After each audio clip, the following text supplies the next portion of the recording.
Assalamu alaikum. Ostracized by the West, Russia finds a partner in Saudi Arabia. As Russia massed troops on its border with Ukraine and invaded the country at the start of the year, Saudi Arabia's Kingdom Holding Company quietly invested more than $600 million in Russia's three dominant energy companies. Then, over the summer, as the United States, Canada, and several European countries cut oil imports from Russia, Saudi Arabia doubled the amount of fuel oil it was buying from Russia for its power plants, freeing up its own crude for export.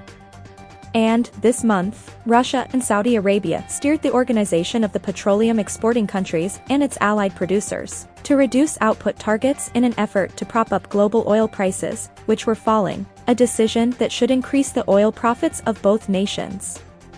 Taken together, the moves represent a distinct Saudi tilt toward Moscow and away from the United States, which it has typically aligned itself with.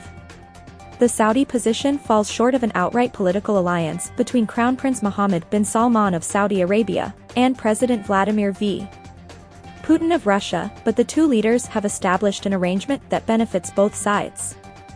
Obviously, Saudi-Russian ties are deepening, said Bill Richardson, a former U.S. Energy Secretary and ambassador to the United Nations.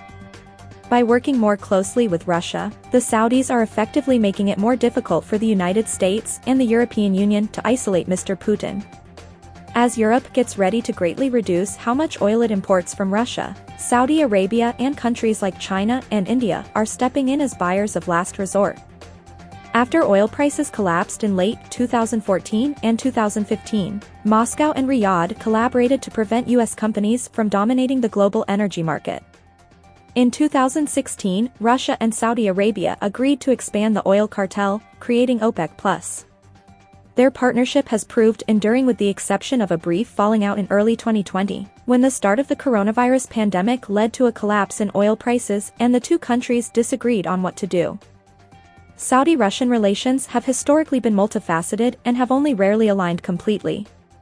The two countries have supported a faction in Libya seeking to take control of the violence-torn country. But Russia has long maintained close relations with Iran, Saudi Arabia's biggest rival, including regarding the civil war in Syria. Prince Mohammed has not said much publicly about Russia's war in Ukraine.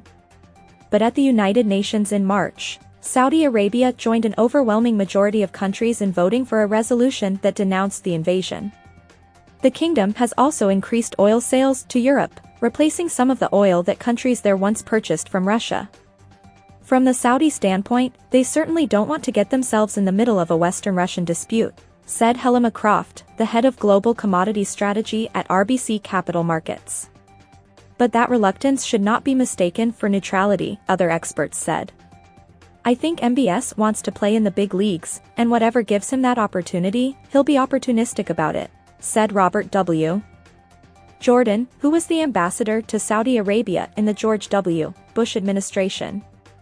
If there is a way to help Putin, fine, and, incidentally, it doesn't hurt that he is able to show that he is independent of American influence. Courtesy, The New York Times.